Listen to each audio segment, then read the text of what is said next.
കാറായിട്ടാണ് വന്നേക്കുന്നത്. നമുക്ക് ഒരു ലേറ്റസ്റ്റ് എഡീഷൻ ഇവോ 10 കിട്ടിയിട്ടുണ്ട് റിവ്യൂ ചെയ്യാൻ. നമ്മുടെ ഒരു മലയാളി ചേട്ടൻ്റെ വണ്ടിയാണിത്. ഇതിനകത്തുനിന്ന് ഇപ്പോൾ പറഞ്ഞോണ്ട് നമുക്ക് പുറത്തുനിന്നുള്ള ഇതോട്ട് തുടങ്ങാം. നമ്മൾ പുറത്തുനിന്ന് നോക്കുമ്പോൾ തന്നെ വണ്ടിയുടെ വീൽസ് വന്നത് ടച്ച് ഡൗണിൻ്റെ വീൽസാണ് വന്നത്. ഇതിനകത്ത് സ്റ്റിക്കർ വോൾക്ക് റേസിങ്ങിൻ്റെ സ്റ്റിക്കർ ഉണ്ട്. പക്ഷേ അത് മുമ്പ് ഓൺ ചെയ്ത ആൾ അത് ഒട്ടിച്ചേർന്നതാണ് വീലും. ആ ഒരു ലുക്കിന് വേണ്ടി, ആ കമ്പനിയുടെ ഒരു പേരിന് വേണ്ടി മാത്രം. ടച്ച് ഡൗണിൻ്റെ വീലാണ് യൂസ് ചെയ്തേക്കുന്നത് ഇതിനകത്ത്. പിന്നെ factory big brakes Brembo 4 port fixed caliper തന്നെ വരുന്നത്. പിന്നെ ടയറിൻ്റെ ബാക്കിൽ നോക്കുകയാണെങ്കിൽ തന്നെ നമുക്ക് ഇവിടെ ഒരു വെൻസ് കാണാം, എയർ വെൻസ്. അത് ജസ്റ്റ് എനിക്കൊന്നിനെ ആ ഒരു ഭംഗിക്ക്, കാണാനുള്ള ഒരു ഭംഗിക്ക് വേണ്ടി മാത്രം കൊടുത്തേക്കണമെന്ന് തോന്നുന്നത് ഈ ഒരു വെൻസ് ഇവിടെ. പിന്നെ സൈഡിലേക്ക് നോക്കുകയാണെങ്കിൽ നമുക്ക് വണ്ടിക്ക് സൈഡ് സ്കേർട്സ് നന്നായിട്ട് കൊടുത്തിട്ടുണ്ട്. വൈഡായിട്ട് ആ വൈഡ്നെസ് വണ്ടിക്ക് ഫീൽ ചെയ്യിക്കാൻ വേണ്ടി വണ്ടിക്ക് സൈഡ് സ്കേർട്സ് ഒക്കെ നല്ല രീതിയിൽ തന്നെ കൊടുത്തിട്ടുണ്ട്. ബാക്കിൽ അധികം തള്ളി നിൽക്കുന്ന ടൈപ്പ് സൈഡ് സ്കേർട്സ് കൊടുത്തിട്ടില്ലെങ്കിലും സൈഡിൽ മാത്രമേ ഉള്ളൂ, ബാക്കിലേക്ക് വന്നിട്ടില്ല സൈഡ് സ്കേർട്സ്. ബാക്കിലെ വീൽസ് ആണെങ്കിലും നല്ല രീതിയിൽ തന്നെ വണ്ടിക്ക് ഫ്ലഷ് ചെയ്ത് ഇങ്ങനെ തള്ളി നിൽക്കുന്ന ടൈപ്പ് വീൽസാണ് ഇതിനകത്ത് ഇട്ടേക്കുന്നത്. പിന്നെ ബാക്കിലേക്ക് പറയുകയാണെങ്കിൽ നമുക്ക് നല്ലൊരു വിങ് വന്നിട്ടുണ്ട്. ഫാക്ടറി വിങ് തന്നെയാണ് ഇത് വന്നേക്കണേ. ജസ്റ്റ് ഇവിടെ ഒരു ഇങ്ങനെ ഷേപ്പ് ജസ്റ്റ് ഫ്ലാറ്റ് ഷേപ്പിലല്ല വന്നേക്കുന്നത്, ചെറിയൊരു ഇതുപോലെ ഉണ്ട്, ഹമ്പ് പോലെ ഉണ്ട് ഇവിടെ. വണ്ടിയുടെ ബാക്കിലേക്ക് നമ്മൾ നോക്കുമ്പോൾ നമുക്ക് ബ്രേക്ക് ലൈറ്റ്സും ലൈറ്റ്സ് ആഫ്റ്റർ മാർക്കറ്റ്സ് ഉണ്ട് ചെയ്തേക്കുന്നത്. പിന്നെ ഇതൊന്ന് ജസ്റ്റ് ഒന്ന് ബ്ലാക്ക് ഔട്ട് ചെയ്തിട്ടുണ്ട്. ഇത് LED ലൈറ്റ്സ് ആണ്. നമുക്കിത് ഇങ്ങനത്തെ type almost similar brake lights തന്നെയാണ് നമുക്ക് ലംബോർഗിനിയിലൊക്കെ കാണാൻ പറ്റും. പിന്നെ ഇവിടെ ലാൻസർ എവല്യൂഷൻ എന്നുള്ള ഒരു ബാഡ്ജിങ്ങും കൊടുത്തിട്ടുണ്ട്. മിത്സുബിഷിയുടെ ലോഗോ വന്നിട്ടുണ്ട്. പിന്നെ ഡിക്കിയിൽ വേറെ കാര്യമായിട്ടൊന്നും പറയാനില്ല, കാരണം ഇതിങ്ങനെ നമുക്ക് നോക്കുമ്പോൾ തന്നെ ഭയങ്കര ഫ്ലാറ്റ് സർഫസ് പോലെ തന്നെ തോന്നുന്നത്. വേറെ പ്രത്യേകിച്ച് കാര്യങ്ങളൊന്നും ഡിക്കിയിലൊന്നുമില്ല. പിന്നെ ഇവിടെ നമുക്ക് വണ്ടിയുടെ ബ്രേക്ക് ലൈറ്റ്സ് വന്നിട്ടുണ്ട്. ഇവിടെ ഈ കാണുന്ന വണ്ടിയുടെ ബ്രേക്ക് ലൈറ്റ്സ്. പിന്നെ ഇതും ഓഫ്കോഴ്സ് ഇതും ബ്രേക്ക് ലൈറ്റ്സ് ആണ്, പക്ഷെ അവിടെ ഒരു ചെറിയൊരു ലൈറ്റ് കൊടുത്തിട്ടുണ്ട്. പിന്നെ ഈ സൈഡിലേക്ക് വരുമ്പോൾ ഇതിൻ്റെ ലെഫ്റ്റ് സൈഡിലാണ് ഇതിൻ്റെ ഫ്യൂൽ ടാങ്ക് വന്നേക്കുന്നത്. അപ്പോൾ ഇവിടെ ഫ്യൂൽ ടാങ്ക്. പിന്നെ വേറെ സൈഡിൽ പുറമേ നോക്കുമ്പോൾ നമുക്ക് പ്രത്യേകിച്ച് വേറെ ഒന്നും സൈഡിലും ബാക്കിലും പറയാനില്ല. പിന്നെ ഫ്രണ്ടിലാണെങ്കിൽ നമ്മൾ ഫ്രണ്ടിൽ വരുമ്പോൾ തന്നെ നമ്മൾ ഇവിടെയും വെൻസ് കാണാം നമുക്ക്. പിന്നെ ടയേഴ്സ് നമുക്ക് നേരത്തെ പറഞ്ഞ പോലത്തെ ടയേഴ്സ്. ഹെഡ്ലൈറ്റ്സിലാണെങ്കിലും ഹെഡ്ലൈറ്റ്സിൻ്റെ ഉള്ളിൽ ഒരു LED ഇത് പോയിട്ടുണ്ട് ഇങ്ങനെ. അത് ആഫ്റ്റർ മാർക്കറ്റ് ഹെഡ്ലൈറ്റ് സെറ്റ് ചെയ്തേക്കുന്നത്. അത് എത്ര മിനിമം ഒരു $500-600 വരും. അത് ലൈറ്റ്സ് മാത്രം റീപ്ലേസ് ചെയ്യുന്നതിന്. പിന്നെ വണ്ടിയുടെ ഫ്രണ്ട് നോക്കുമ്പോൾ തന്നെ ഉള്ളിലേക്ക് പോകാനുള്ള ഈ വെൻസുകൾ ഇവിടെ കാണാം നമുക്ക്. ഈ വെൻറ്റിൻ്റെ തൊട്ട് ബാക്കിലാണ് വണ്ടിയുടെ ഓയിൽ കൂളർ വരുന്നത്, ഈ ഉള്ളിൽ കാണുന്നത്. പിന്നെ ഈ ഫ്രണ്ടിൽ കാണുന്നത് തന്നെയാണ് വണ്ടിയുടെ ഫ്രണ്ട് മൗണ്ട് ഇൻ്റർകൂളർ എന്ന് പറയുന്നത്. കാരണം ടർബോ കാറുകൾക്ക് മസ്റ്റാണ് ഈ ഇൻ്റർകൂളർ എന്ന് പറയുന്ന ഒരു കമ്പോണൻറ്റ്. കാരണം ടർബോ പുഷ് ചെയ്ത് വിടുന്ന എയർ കൂൾ ഡൗൺ ചെയ്യാനുള്ള ഒരു കമ്പോണൻ്റാണ് ഈ ഇൻ്റർകൂളർ എന്ന് പറയുന്നത്. അപ്പോൾ ഇൻ്റർകൂളർ, ഫ്രണ്ട് മൗണ്ട് ഇൻ്റർകൂളറൊക്കെ ഉണ്ട്. പിന്നെ ബോണറ്റ് നോക്കുകയാണെങ്കിൽ നമുക്ക് ബോണറ്റും 2 എയർ വെൻസ് ഇവിടെ കാണാം. കാരണം എൻജിൻ്റെ ഉള്ളിലത്തെ ഹീറ്റ് ജസ്റ്റ് എസ്കേപ്പ് ആവാൻ വേണ്ടി കൊടുത്തേക്കുന്ന ഒരു ഡിസൈനാണ് ഇത്. പിന്നെ ഇതെന്ന് പറഞ്ഞാൽ ഉള്ളിലേക്ക് എയർ അടിച്ച് കയറാൻ വേണ്ടി മാത്രം ആ ഒരു വെൻ്റ് അവിടെ കൊടുത്തിട്ടുണ്ട്. പിന്നെ പുറമേ നമുക്ക് വേറെ കാര്യങ്ങളൊന്നുമില്ല, ഫാക്ടറി കണ്ടീഷനിൽ തന്നെയാണ് വണ്ടി ഇപ്പോഴും ഇരിക്കുന്നത്. ഈ വണ്ടി ഇതിൻ്റെ ഓണർ എടുത്തിട്ട് ആകെ ഒരു 4-5 മാസം ആവുന്നുള്ളൂ. അപ്പോൾ 4-5 മാസം ആയിട്ടില്ല വണ്ടി എടുത്തിട്ട്. അപ്പോൾ അതുകൊണ്ട് വണ്ടി ആൾ വാങ്ങിച്ച പോലെ തന്നെയാണ് ഇപ്പോഴും കീപ്പ് ചെയ്യണേ. പക്ഷേ ആള് ഇതിനകത്ത് ചെയ്യാൻ പോകുന്ന മോഡിഫിക്കേഷൻസ് എന്ന് പറഞ്ഞാൽ വണ്ടി സസ്പെൻഷൻ ചേഞ്ച് ചെയ്യാൻ നോക്കുന്നുണ്ട്. വണ്ടിയുടെ കോയിൽ ഓവേഴ്സ് സസ്പെൻഷൻ വെക്കാൻ നോക്കുന്നുണ്ട്. പിന്നെ വണ്ടിയുടെ എക്സോസ്റ്റ് ഇപ്പോഴും ഫാക്ടറി തന്നെ ഇരിക്കുന്നത്. അപ്പോൾ അത് മാറ്റി ആഫ്റ്റർ മാർക്കറ്റ് ഇത്തിരി കൂടി ലൗഡറായിട്ടുള്ള എക്സോസ്റ്റ് വെക്കാൻ നോക്കുന്നുണ്ട്. നമുക്കില്ല അടുത്തത് നമുക്ക് വണ്ടിയുടെ ബോണറ്റിൻ്റെ ഉള്ളിൽ ചെയ്തേക്കണം പോകുന്നത്. കാരണം ബോണറ്റിൻ്റെ ഉള്ളിൽ ഉദ്ദേശിക്കുന്നത് എൻജിനിൽ ചെയ്തേക്കണം മോഡിഫിക്കേഷൻസ് ഒന്ന് ഞാൻ കാണിച്ചു തരാം നിങ്ങൾക്ക്.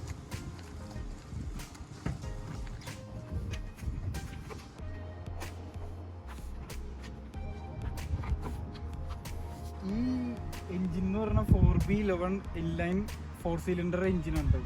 4B11 പിന്നെ ടർബോയും കൂടി ഉണ്ട്, അത് മറക്കണ്ട.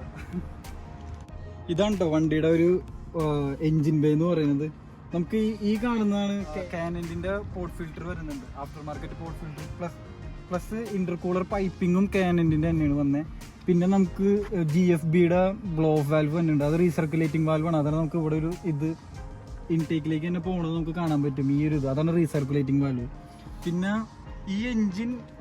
ഈ എൻജിൻ്റെ പ്രത്യേകത എന്ന് പറഞ്ഞാൽ എവല്യൂഷൻ വണ്ടികൾ മിത്സുബിഷി ഇറക്കി തുടങ്ങിയപ്പോൾ തൊട്ട് എവല്യൂഷൻ 1 തൊട്ട് എവല്യൂഷൻ 9 വരെ 4G63 എന്ന് പറയുന്ന എഞ്ചിനാണ് അവർ യൂസ് ചെയ്തിരുന്നത്. പക്ഷേ എവല്യൂഷൻ 10 വന്നപ്പോൾ അതിൻ്റെ എമിഷൻ്റെ ഇതൊക്കെ കാരണം കൊണ്ട് ആ 4G എഞ്ചിൻ അവർക്ക് ലേറ്റസ്റ്റ് എഡിഷൻസിൽ മീൻസ് Evo 10 നമുക്ക് അത് ആപ്ലിക്കബിൾ ആയിരുന്നില്ല. അപ്പോൾ അതുകൊണ്ട് അവർ 4B11 എന്ന് പറഞ്ഞിട്ടുള്ള എഞ്ചിനാണ് Evo 10 വെച്ചേക്കുന്നത്. Evo 10 മാത്രം ലാസ്റ്റത്തെ ജനറേഷൻ Evo ആണ്.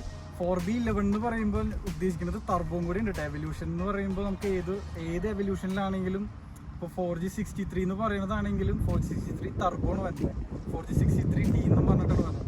പിന്നെ നമുക്ക് ഇതിനകത്ത് എൻജിൻ ബേഡുള്ള വേറെ പ്രത്യേകിച്ച് കാര്യങ്ങളൊന്നും നമുക്ക് ഇപ്പോൾ കറന്റ് നമുക്ക് വേറെ ഒന്നും ഇതിനകത്ത് മാറ്റിയതായിട്ടൊന്നും പറയാനില്ല. കാരണം എക്സോസ്റ്റ് ഫാക്ടറി എക്സോസ്റ്റ് തന്നെയാണ് ഇതിനകത്ത് വെച്ചിരിക്കുന്നത്.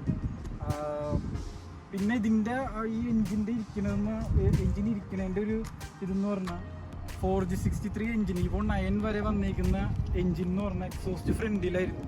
പക്ഷേ ഈ 4B11 എൻജിൻസ് വന്നപ്പോൾ എക്സോസ്റ്റിൻ്റെ ബാക്കിലാണ്. അപ്പോൾ പരമാവധി ഹീറ്റ് കാര്യങ്ങളൊക്കെ പൈപ്പിങ്ങിലേക്കും കാര്യങ്ങളിലേക്കൊന്നും കൊള്ളൂല. അപ്പോൾ ഡയറക്റ്റ് അത് വേറെ ഒന്നിലേക്ക് ടച്ച് ചെയ്യാണ്ട് ഹീറ്റ് ബാക്കിലേക്ക് തന്നെ പോകുള്ളൂ. നമുക്ക് കുറച്ച് കഴിയുമ്പോൾ വണ്ടി റോളിംഗ് വീഡിയോ എടുക്കുമ്പോൾ ഞാൻ ആ ബ്ലോ ഓഫ് വാൽവിൻ്റെ ഒക്കെ സൗണ്ട് ഞാൻ കേൾപ്പിച്ചു തരാം എന്തായാലും. പിന്നെ നമുക്ക് ഇനി വണ്ടിയുടെ ഉള്ളിലേക്ക് പോവുകയാണെങ്കിൽ,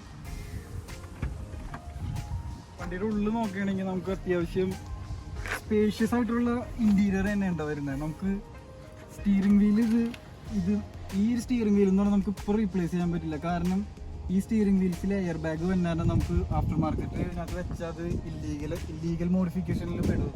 അത് കാരണം നമുക്ക് സ്റ്റിയറിംഗ് വീൽ നമുക്ക് ഇപ്പോൾ ചേഞ്ച് ചെയ്യാൻ പറ്റില്ല. പിന്നെ ഇവിടുത്തെ ഒരു സ്വിച്ച് വന്നിരിക്കണമെന്ന് പറഞ്ഞാൽ ഓട്ടോമാറ്റിക് സ്റ്റെബിലിറ്റി കൺട്രോളിൻ്റെ സ്വിച്ചാണ് വന്നത്. അത് 3 സെക്കൻഡ്സ് പ്രസ് ചെയ്ത് പിടിച്ച് കഴിഞ്ഞാൽ ഓഫും ഓണാവും. അതേപോലെ തന്നെ നമുക്ക് ഇവിടെയും മഞ്ഞുണ്ട് ഒരു ഹെഡ്ലൈറ്റിൻ്റെ ഇത് അഡ്ജസ്റ്റ് ആവുന്നത്. ഓട്ടോമാറ്റിക്കായിട്ട് ഹെഡ്ലൈറ്റ് അഡ്ജസ്റ്റ് ആവണം. സ്റ്റീർ ചെയ്യുന്നതിനൊപ്പം ഹെഡ്ലൈറ്റും ടേണാവും. ഇപ്പോൾ ലെഫ്റ്റിലേക്ക് തിരിച്ചാൽ ലെഫ്റ്റിലേക്ക് തിരിയും, റൈറ്റിലേക്ക് തിരിച്ചാൽ റൈറ്റിലേക്ക് തിരിയണ പോലത്തെ ആ ഒരു ഇതാണ് ഈ സ്വിച്ച് വന്നത്. പിന്നെ നമുക്ക് ലാൻസർ എവല്യൂഷൻ്റെ ഫാക്ടറി ഹാൻഡ് ബ്രേക്കിൻ്റെ ഇതന്നെയാണ് വരുന്നത്. പിന്നെ ഗിയർ നോബ് നോക്കുകയാണെങ്കിൽ നമുക്ക് ടോമയുടെ ഗിയർ നോബാണ് വരുന്നത്. ഇത് ഷോർട്ട് ഷിഫ്റ്റ് ഒന്നും ചെയ്തിട്ടില്ല, ഇത് ഫാക്ടറി ഗിയർ നോബ്. ജസ്റ്റ് ആ മുകളിലത്തെ ആ ഒരു ഇത് മാറ്റിയിട്ടുന്നുള്ളൂ. പിന്നെ ഇത് മാനുവൽ 5 സ്പീഡ് ഗിയർ ബോക്സ് ഉണ്ട് വരുന്നത്. അപ്പോൾ 5 ഗിയറും പിന്നെ ഒരു റിവേഴ്സ് ഗിയറും ഇതിനകത്തുള്ളത്. പിന്നെ പറയാനുള്ളതെന്ന് പറഞ്ഞാൽ പിന്നെ വണ്ടി മാനുവൽ ആയിരുന്നു. ക്ലച്ച്, ബ്രേക്ക്, ആക്സിലേറ്റർ ഇവിടെ തന്നെ ഉണ്ട്. പിന്നെ പൊതുവെ വണ്ടിയുടെ ഉള്ളിലേക്ക് കയറി കഴിഞ്ഞാൽ നമുക്ക് പെട്ടെന്ന് ശ്രദ്ധിക്കാൻ പറ്റുന്നത് എവല്യൂഷൻ 9 വരെയുള്ള ജനറേഷൻസിൽ എന്ന് പറഞ്ഞാൽ ഇങ്ങനത്തെ ഇന്റീരിയർ അല്ല അവർ ഫോളോ ചെയ്തേക്കണേ. അവർ എവല്യൂഷൻ 1 തൊട്ടുള്ള ഒരു ഓൾമോസ്റ്റ് ആ സിമിലർ ഇന്റീരിയർ എവല്യൂഷൻ 9 വരെ കൊണ്ടുവന്നിട്ടുണ്ട്. പക്ഷേ എവല്യൂഷൻ 10 ഇറക്കിയപ്പോൾ അവർ ആ ഇന്റീരിയർ ശരിക്കും ചേഞ്ച് ചെയ്യാൻ നോക്കിയിട്ടുണ്ട്. ഇത്തിരിയും കൂടി ഫാമിലി ഫ്രണ്ട്ലി കാർ പോലെ ആക്കാൻ നോക്കിയിട്ടുണ്ട്. കാരണം സംഭവം നല്ല പവർഫുൾ സ്പോർട്സ് കാർ ആണെങ്കിലും 5 സീറ്റ് കാറാണിത്. ബാക്കിൽ 3 പേർക്കും ഫ്രണ്ടിൽ 2 പേർക്കും പാസഞ്ചറും ഡ്രൈവറും അങ്ങനത്തെ ഒരു ഇതിലാണ് അവർ കൊണ്ടുവന്നേക്കുന്നത് മിത്സുബിഷി. അപ്പോൾ ഇപ്പോൾ ഫാമിലി ഉള്ള ആൾക്കാർക്കൊക്കെ ആണെങ്കിൽ വണ്ടിയൊക്കെ ശരിക്കും സ്യൂട്ടബിൾ ആയിരിക്കും. സീറ്റ് നോക്കുകയാണെങ്കിൽ നമുക്ക് റിക്കാറോ ബക്കറ്റ് സീറ്റ് ഉണ്ടായിരുന്നത്. റിക്കാറോൻ്റെ ബക്കറ്റ് സീറ്റ്സ് തന്നെയാണ് വരുന്നത്. നല്ല ഈ സീറ്റുകളുടെ പ്രത്യേകത ഇപ്പം ഞാൻ ഇരുന്നിട്ട് ഞാൻ കാണിച്ചു തരാം, ഇരിക്കുമ്പോൾ ഞാൻ കാണിച്ചു തരാം. ഈ സീറ്റിൻ്റെ പ്രത്യേകത എന്ന് പറഞ്ഞാൽ കണ്ട ഈ 2 സാധനങ്ങൾ നമ്മുടെ 2 സൈഡിലും വരും. നമുക്ക് ഹിപ്പിൻ്റെ അവിടെ നമുക്ക് നല്ല സപ്പോർട്ടും പിന്നെ ഈ ഇത് വന്നത് നമ്മുടെ ഷോൾഡറിൻ്റെ അവിടെ നല്ല സപ്പോർട്ടും കിട്ടും നമുക്ക്. അപ്പോൾ നമ്മൾ ഹാർഡായിട്ട് ടേൺ ചെയ്യുമ്പോൾ നമ്മൾ സീറ്റിൽ നിന്ന് അനങ്ങൂല. നമ്മളിവിടെ ലോക്ക് ചെയ്ത് ഇരുത്തിയേക്കണ പോലെ തോന്നുള്ളൂ നമുക്ക്. മിത്സുബിഷിയുടെ എല്ലാ ഇവല്യൂഷൻസിലും റിക്കാറോ സീറ്റ്സ് തന്നെയാണ് അവർ ഫാക്ടറി കൊണ്ടുവരാൻ നോക്കിയേക്കുന്നത്. എനിക്ക് തോന്നുന്നത് 2015 മോഡലിൽ മാത്രം എന്തോ എയർ ബാഗിൻ്റെ എന്തോ ഇഷ്യൂ ഉള്ള കാരണം അതിൻ്റെ ഒരു പ്രശ്നം കൊണ്ട് മാത്രം 2015 മോഡൽ എവല്യൂഷൻസിൽ എനിക്ക് തോന്നുന്നത് നോർമൽ സീറ്റ്സ് തന്നെ വന്നത്. അല്ലാത്ത എല്ലാ മോഡലിലും എവല്യൂഷൻ ഇറക്കിയേക്കണ എല്ലാ മോഡലിലും റിക്കാറോ സീറ്റ്സും. കാരണം സ്പോർട്സ് കാർ ആയാണ് റിക്കാറോ സീറ്റ്സ് തന്നെ കൊടുത്തേക്കുന്നത്. ഇനിയിപ്പോൾ വണ്ടിയുടെ ബാക്കിൽ ആണെങ്കിൽ നമുക്ക് അത്യാവശ്യം നല്ല സ്ഥലമുണ്ട് കേട്ടോ. എന്തോരം സ്പേസ് ആണ് നോക്കിയാൽ കമ്പാരിറ്റീവ്ലി മറ്റുള്ള എവല്യൂഷനെ വെച്ച് നോക്കുമ്പോൾ അത്യാവശ്യം നല്ല കാലൊക്കെ വിരിച്ച് നമുക്ക് കംഫർട്ടബിൾ ആയിട്ട് ഇരിക്കാൻ പറ്റണ അത്യാവശ്യം നല്ല സ്പേസ് ഉണ്ട് ബാക്കിലാണെങ്കിൽ. ഇപ്പം 4 പേരെ വെച്ചാൽ പോകണമെങ്കിൽ ലാവിഷായിട്ട് കിടന്ന് മലന്നിരുന്ന് പോകാം നമുക്ക് ഇതിനകത്ത്. ബാക്കിൽ പിന്നെ സീറ്റ്സ് ഇത് സാധാ സീറ്റ്സ് തന്നെയാണ് വരുന്നത്. പക്ഷേ അൽക്കൻഡാറ മെറ്റീരിയൽ യൂസ് ചെയ്തിട്ടുണ്ടെന്നുള്ളൂ. പിന്നെ ബാക്കിൽ വേറെ കാര്യങ്ങളൊന്നുമില്ല. പിന്നെ ഫുൾ പവർ വിൻഡോ ആണ് വണ്ടി വരുന്നത്. ബാക്കിലാണെങ്കിലും ഫ്രണ്ടിലാണെങ്കിലും പവർ വിൻഡോ വരുന്നുണ്ട്. പിന്നെ ഈ ഒരു എവല്യൂഷൻ 10 മാത്രം പ്രത്യേകത എന്ന് പറഞ്ഞാൽ, എവല്യൂഷൻ 10 അല്ല, എനിക്ക് തോന്നുന്നത് മിക്ക എവല്യൂഷൻസിലും ടർബോ കാറാണെന്ന് പറഞ്ഞാലും അവർ ബൂസ്റ്റ് ഗേജ് കൊടുത്തിട്ടില്ല. അതെന്താണെന്ന് അറിയില്ല, എല്ലാവരും ആഫ്റ്റർ മാർക്കറ്റ് ബൂസ്റ്റ് ഗേജാണ് വാങ്ങിച്ച് വെക്കുന്നത്. വണ്ടിയുടെ മിറർ നമുക്ക് ഇവിടുന്ന് കൺട്രോൾ ചെയ്യാൻ പറ്റൂടെ. ഇവിടെ നമുക്ക് ഈസി ആയിട്ട് വണ്ടിയുടെ മിററും കാര്യങ്ങളൊക്കെ ഇവിടുന്ന് കൺട്രോൾ ചെയ്യാതെ ഇവിടെ ബാക്കിയുള്ള എല്ലാ വിൻഡോസിന്റെയും എല്ലാ സാധനത്തിന്റെയും കൺട്രോൾ നമുക്ക് വണ്ടിയുടെ ഇവിടെ ഉണ്ട്. AC-യുടെ വെൻസ് ഇവിടെ വരുന്നുണ്ട്. ഇതാണ് വണ്ടിയുടെ ക്ലസ്റ്റർ. ഇതെന്ന് പറഞ്ഞാൽ ബേസിക് ആയിട്ടുള്ള കാര്യങ്ങൾ RPM മീറ്റർ ഇവിടെ കൊടുത്തിട്ടുണ്ട്, സ്പീഡോമീറ്റർ ഇവിടെ കൊടുത്തിട്ടുണ്ട്. പിന്നെ ആ ഒരു ബേസിക് ആയിട്ടുള്ള ചെറിയൊരു ഡിസ്പ്ലേയും കാര്യങ്ങളൊക്കെ ഇവിടെ കൊടുത്തിട്ടുണ്ട്. ഇതിനകത്ത് ഞാൻ നേരത്തെ പറഞ്ഞ പോലെ തന്നെ ബൂസ്റ്റ് ഗേജും കാര്യങ്ങളൊന്നും വന്നിട്ടില്ല ഈ വണ്ടിയിൽ. അപ്പോൾ അത് നമുക്ക് ആഫ്റ്റർ മാർക്കറ്റ് വെച്ചാൽ മാത്രമേ നമുക്ക് എത്ര ബൂസ്റ്റ് പുഷ് ചെയ്യേണ്ടതെന്ന് നമുക്ക് പറയാൻ പറ്റുള്ളൂ. 4B11T എന്ന് പറയുന്ന എഞ്ചിൻ എന്ന് പറഞ്ഞാൽ നല്ല രീതിയിൽ തന്നെ നമുക്ക് ഇത് ഡീറ്റ്യൂൺ ചെയ്തിട്ടാണ് ഫാക്ടറിയിൽ നിന്ന് ഓൾറെഡി വണ്ടി ഇറക്കിയിരിക്കുന്നത്. അപ്പോൾ അതെന്ന് പറഞ്ഞാൽ വണ്ടിയുടെ എഞ്ചിൻ്റെ മാക്സിമം അല്ലെങ്കിൽ കേപ്പബിൾ ആയിട്ടുള്ള പവറിനേക്കാളും കുറച്ചിട്ടുള്ള ട്യൂൺ ചെയ്തിട്ടാണ് വണ്ടി ഫാക്ടറിയിൽ നിന്ന് ഇറക്കിയേക്കുന്നത്. അപ്പോൾ നമ്മൾ ജസ്റ്റ് കൊണ്ടൊന്ന് എക്സോസ്റ്റ് ചേഞ്ച് ചെയ്ത് ആ പോർട്ട് ഫിൽറ്റർ ഒന്ന് മാറ്റി കഴിഞ്ഞ് വണ്ടി ഒന്ന് പ്രോപ്പറായിട്ട് ട്യൂൺ ചെയ്ത് കഴിയണം. നമുക്ക് ഈസി ആയിട്ട് 400 ഹോഴ്സ് പവർ വരെ നമുക്ക് ഇതിനകത്ത് എത്തിക്കാൻ പറ്റും, പ്രോപ്പർ ട്യൂണിങ്ങും കാര്യങ്ങളും കൂടി വന്നാൽ.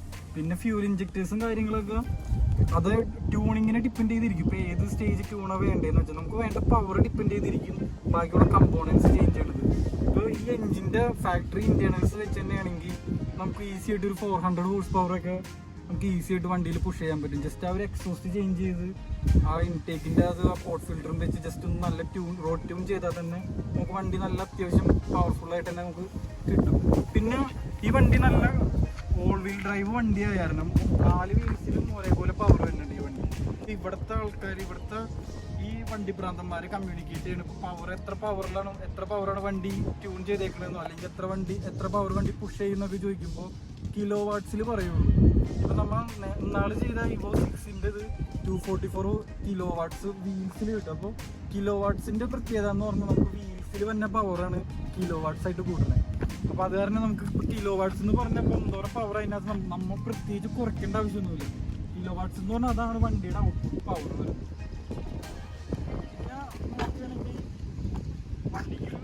സ്ട്രട്ട് ബാർ വന്നിട്ടുണ്ട്. സ്റ്റെബിലിറ്റി ഒന്നും കൂടി ഹാൻഡിലിങ്ങും കാര്യങ്ങളൊക്കെ ഒന്നും കൂടി സ്റ്റേബിൾ ആക്കാൻ വേണ്ടി വണ്ടിക്ക് ഫാക്ടറി സ്ട്രട്ട് ബാർ ഉണ്ട്.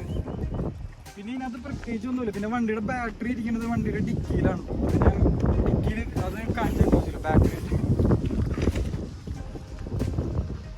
ഇത്രയൊക്കെ ഉള്ളു വണ്ടി ഒരു എവല്യൂഷൻ എന്ന് പറഞ്ഞ ഒരു ഫാക്ടറി എവല്യൂഷൻ എന്ന് പറഞ്ഞാൽ. അതിനകത്ത് കുറച്ച് കാര്യങ്ങളൊക്കെ ചെയ്തിട്ടുണ്ട്. ബ്ലോ വാൽവും കാനനിൻ്റെ പോർട്ട് ഫിൽറ്ററും പിന്നെ ഇന്റർകൂളർ പൈപ്പിങ്ങും ഒക്കെ കാനനിൻ്റെ തന്നെയാണ് ഈ പൈപ്പിങ് വന്നേക്കുന്നത്. അത്രേ ഉള്ളൂ. പിന്നെ ടർബോ വരുന്നത് അതിൻ്റെ ബാക്കിലാണ്. അതാണ് ആ ഇന്റർകൂളർ പൈപ്പിങ് ഇങ്ങനെ പോയേക്കുന്നത്. പിന്നെ വണ്ടി ഫാക്ടറി റേഡിയേറ്റർ ഒക്കെ ഫാക്ടറി തന്നെയുണ്ടോ. ഇതിനകത്ത് നമ്മൾ വണ്ടി ഫാക്ടറിയിൽ നിന്ന് ഡീറ്റ്യൂൺ ചെയ്ത് ഇറക്കിയേക്കുന്ന കാരണം നമുക്ക് വണ്ടിക്ക് കൂടുതൽ പൊട്ടൻഷ്യൽ ഉണ്ട്. നമുക്ക് ഈസി ആയിട്ട് ട്യൂൺ ചെയ്താലും നമുക്ക് കുറേ പവർ നമുക്ക് കിട്ടും. കുറച്ചും കൂടി പവർ ഈസി ആയിട്ട് കൂട്ടാൻ പറ്റും. അങ്ങനെ പറയണായിരിക്കും നല്ലത്. ഒരു മിനിമം ഒരു 70-80 ഹോഴ്സ് പവർ ജസ്റ്റ് ഒന്ന് ട്യൂൺ ചെയ്ത് കഴിഞ്ഞാൽ നമുക്ക് ഈസി ആയിട്ട് ഇപ്പോൾ ഈ ഉള്ളൊരു സെറ്റപ്പിൽ ഈസി ആയിട്ട് ട്യൂൺ ചെയ്തും കൂടിയും കഴിഞ്ഞാൽ നമുക്ക് നന്നായിട്ട് പവർ കിട്ടും. കാരണം ഇൻടേക്കൊക്കെ നമ്മൾ മാറ്റിയിട്ടുണ്ട്. ഇൻടേക്ക് ഉള്ളിലേക്ക് കയറാൻ വേണ്ടി വെച്ചേക്കുന്നതാണത്. ശരിക്കും പോർട്ട് ഫിൽറ്റർ വയ്ക്കുമ്പോൾ നമ്മൾ ഈ ഒരു സെറ്റപ്പ് കൂടെ വെക്കണമെന്നില്ല. പക്ഷേ ഇത് ഫാക്ടറി സെറ്റപ്പ് അങ്ങനെ തന്നെ ആയിരുന്നു. അതവിടെ അങ്ങനെ ലീവ് ചെയ്തിട്ടേക്കുന്നതാണ്. വണ്ടിയുടെ ഫ്യൂസ് ബോക്സ് ഇരിക്കുന്നത് ഇവിടെ ഉണ്ട്. ഇതാണ് വണ്ടിയുടെ ഫ്യൂസ് ബോക്സ്. അതിൻ്റെ തൊട്ടിപ്പുറത്ത് തന്നെയാണ് വണ്ടിയുടെ മറ്റേ ECUം കാര്യങ്ങളൊക്കെ ഇരിക്കുന്നത്. നമുക്കിനി വണ്ടി ജസ്റ്റ് ഒന്ന് ഓടിച്ച് നോക്കിയിട്ട് അതിൻ്റെ ഒരു എക്സ്പീരിയൻസ് ഞാൻ പറഞ്ഞുതരാം കേട്ടോ. ദൈവമേ കത്തോളേ.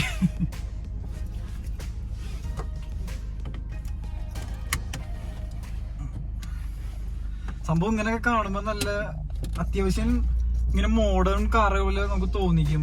അധികം ലക്ഷറി തോന്നിച്ചില്ലെങ്കിലും അത്യാവശ്യം മോഡേൺ കാറാണ്. ഇത് വാങ്ങിച്ചപ്പോ നമ്മുടെ മലയാളി ചേട്ടൻ തന്നെയാണ് ആൾക്ക് ഉണ്ടായിരുന്ന ഒരു കണ്ടീഷൻ എന്ന് പറഞ്ഞാൽ ആൾക്ക് ബ്ലോ ഓഫിന്റെ സൗണ്ടും വേണം, പക്ഷെ വണ്ടി മോഡേണും ആയിരിക്കണം, പവർഫുള്ളും ആയിരിക്കണം. ആൾക്ക് ഈ 3 കണ്ടീഷൻ മാത്രമേ ഉണ്ടായിരുന്നുള്ളൂ വണ്ടി എടുക്കുന്ന സമയത്ത്.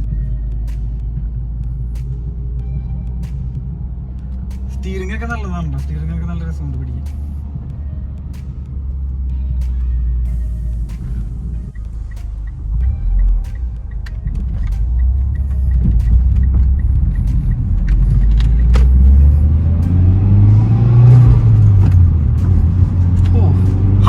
കണ്ട അതാണ് അങ്ങനത്തെ ഒരു കുത്തല് തന്നെ.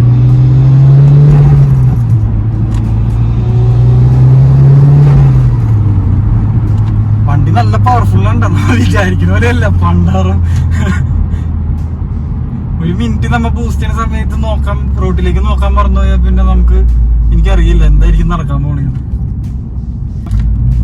ഞാൻ ജസ്റ്റ് ചെറുതായിട്ടൊന്ന് വണ്ടി ഒന്ന് ബൂസ്റ്റ് ചെയ്ത് കാണി. ഞാൻ ഓവർ ബൂസ്റ്റ് ചെയ്യണില്ല, കാരണം വെല്ലോന്റെ വണ്ടിയല്ലേ.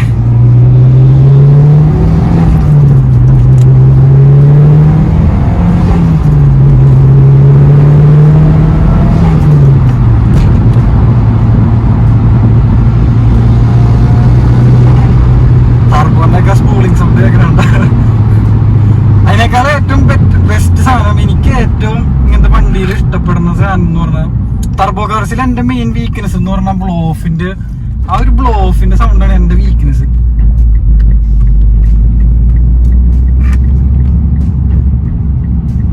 വണ്ടി പിന്നെ ഓൾ വീൽ ഡ്രൈവ് ആയാലും നല്ല കൺട്രോളും കാര്യങ്ങളൊക്കെ ഉണ്ട് കേട്ടോ. വണ്ടി ഇങ്ങനെ റോട്ടിൽ ഇങ്ങനെ പ്ലാന്റഡ് ആയിട്ടിരിക്കുന്നുണ്ട്.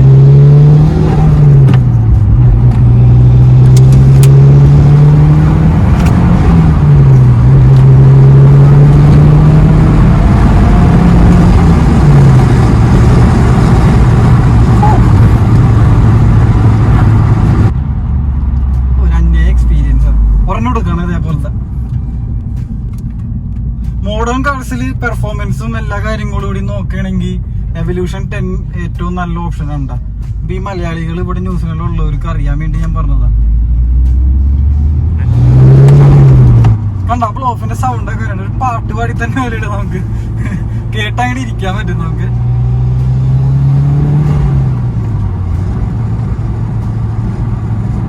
മതി, ഓടിച്ചത് മതി.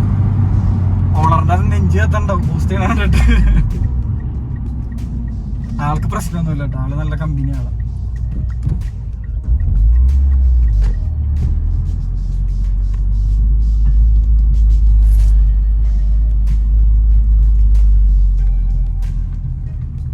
എന്നാലും നല്ല അടിപൊളിയാണ്ടോ, ഓടിക്കാനൊക്കെ നല്ല കിടുക്കാച്ചി വണ്ടിയാണ്. എന്തായാലും ഹാൻഡിലിംഗ് ആണെങ്കിലും എല്ലാ കാര്യത്തിലും നോക്കുമ്പോ അടിപൊളിയാ Evo 10 എന്ന് പറയുന്ന വണ്ടി. എന്റെ പൊന്നേ, അപ്പോ ഇത്രയൊക്കെ ഉള്ളൂ എവല്യൂഷൻ 10നെ കുറിച്ച് പറയാനുള്ള കാര്യങ്ങൾ. പിന്നെ ഇത് ഫാക്ടറി വണ്ടി ആയിരുന്നു, നമുക്ക് ഓവറായിട്ട് മോഡിഫിക്കേഷൻ ചെയ്തേക്കണ കാര്യങ്ങളൊന്നും ഇതിനകത്തൊന്നും അധികം ചെയ്യാത്ത കാരണം നമുക്ക് അതിനെ കുറിച്ചൊന്നും പറയാനുണ്ടായിരുന്നില്ല. അതുകൊണ്ടാണ് ഇങ്ങനെ ബേസിക് ആയിട്ടുള്ള കാര്യങ്ങൾ മാത്രം പറഞ്ഞു. വണ്ടിയിൽ ഈ ഇവോയില് പിന്നെ ഞാൻ നേരത്തെ പറയാൻ വിട്ടുപോയൊരു കാര്യം എന്ന് പറഞ്ഞാൽ, നമുക്ക് ഇതിനകത്ത് 3 മോഡാണ് തന്നെ. ടാർമാക്ക്, ഗ്രാവല്, സ്നോ എന്ന് പറഞ്ഞിട്ടുള്ള മോഡാണ് ഇതിനകത്ത് വരുന്നത്. അപ്പൊ നമുക്ക് ഇപ്പോ ഓഫ് റോഡിങ്ങിനോ അല്ലെങ്കിൽ ഇത്തിരി ഇങ്ങനെ റഫ് ആയിട്ടുള്ള റോഡിൽ കൂടെ ഓടിക്കുമ്പോൾ നമ്മൾ ഗ്രാവല് സെലക്ട് ചെയ്ത് ഇടുകയാണെങ്കിൽ അതിനനുസരിച്ച് വണ്ടിയുടെ പെർഫോമൻസും കാര്യങ്ങളൊക്കെ ഒന്ന് ചെറിയ രീതിയിലൊന്ന് മാറ്റം വരും. കാരണം ECU ഇത്തിരി മോഡേൺ ECU ആയിരുന്നു, അതനുസരിച്ചാണ് വണ്ടി ട്യൂൺ ചെയ്തത്. അപ്പോൾ ഇപ്പോൾ സ്നോ ഓപ്ഷനിൽ ഇടുകയാണെങ്കിലോ അല്ലെങ്കിൽ ഗ്രാവലിൽ ഇടുകയാണെങ്കിലോ വണ്ടിയുടെ സസ്പെൻഷൻ ഇത്തിരിയും കൂടി ഒന്ന് സ്റ്റിഫർ ആവും. പിന്നെ നമുക്ക് ഇവിടെ നോക്കുമ്പോൾ ഇപ്പോൾ ഇത് നോക്കുകയാണെങ്കിൽ നമുക്ക് കാണാൻ പറ്റുന്നത് വണ്ടി കെൻവുഡിന്റെ ഒരു സിസ്റ്റമാണ് വെച്ചേക്കുന്നത്, സൗണ്ട് സിസ്റ്റം എല്ലാ കാര്യങ്ങളും കൂടി നോക്കുമ്പോൾ. അപ്പൊ ഇത്രയൊക്കെ ഉള്ളത് നമുക്ക് ഈ എവല്യൂഷൻ 10ന്റെ ഒരു റിവ്യൂ എന്ന് പറഞ്ഞത്. അപ്പൊ നിങ്ങൾക്ക് എല്ലാവർക്കും വണ്ടിനെ കുറിച്ച് ഇത്തിരി മനസ്സിലായെന്ന് ഞാൻ വിചാരിക്കും. അപ്പൊ നിങ്ങൾക്ക് റിവ്യൂ ചെയ്തത് ഇഷ്ടപ്പെട്ടെങ്കിൽ നിങ്ങൾ വീഡിയോ ഒന്ന് എല്ലാവരിലേക്കും ഷെയർ ചെയ്ത് എത്തിക്കാൻ നോക്കാം. കാരണം നമ്മൾ ഇവിടെ പുറത്തുനിന്നുള്ള ഒരു രാജ്യത്ത് നിന്ന് ഇടുന്ന കാരണം നാട്ടിലുള്ള എല്ലാവർക്കും വീഡിയോ എത്തിച്ചേരണമെന്നില്ല. അപ്പൊ നിങ്ങളെ കണ്ട് വീഡിയോ ഇഷ്ടപ്പെടുന്നവര് നിങ്ങളുടെ വണ്ടി പ്രാന്തന്മാരായ കൂട്ടുകാരന്മാർക്കോ അല്ലെങ്കിൽ വണ്ടീനെ ഇഷ്ടപ്പെടുന്ന എല്ലാവർക്കും ജസ്റ്റ് ഒന്ന് വീഡിയോ ഷെയർ ചെയ്ത് കൊടുക്കുക. അപ്പൊ നമുക്ക് ഇനിയും നമ്മുടെ ചാനലിൽ ആവശ്യം പോലെ JDM കാർസുകൾ ഇനിയും റിവ്യൂ ചെയ്യാൻ കിടക്കുന്നുണ്ട്. നമ്മളിതിപ്പോ 2ാമത്തെ വണ്ടിയാണ് പ്രോപ്പറായിട്ട് റിവ്യൂ ചെയ്തിട്ടുള്ളൂ. അപ്പൊ നിങ്ങൾ എത്രയും പെട്ടെന്ന് എല്ലാവരിലേക്ക് ഈ ചാനൽ എത്തിക്കാൻ പറ്റുന്നുണ്ടെങ്കിൽ അവർക്കും കൂടി നമ്മൾ വീഡിയോ ഇടുമ്പോൾ തന്നെ നോട്ടിഫിക്കേഷൻ ഒക്കെ കിട്ടണമായിരിക്കും.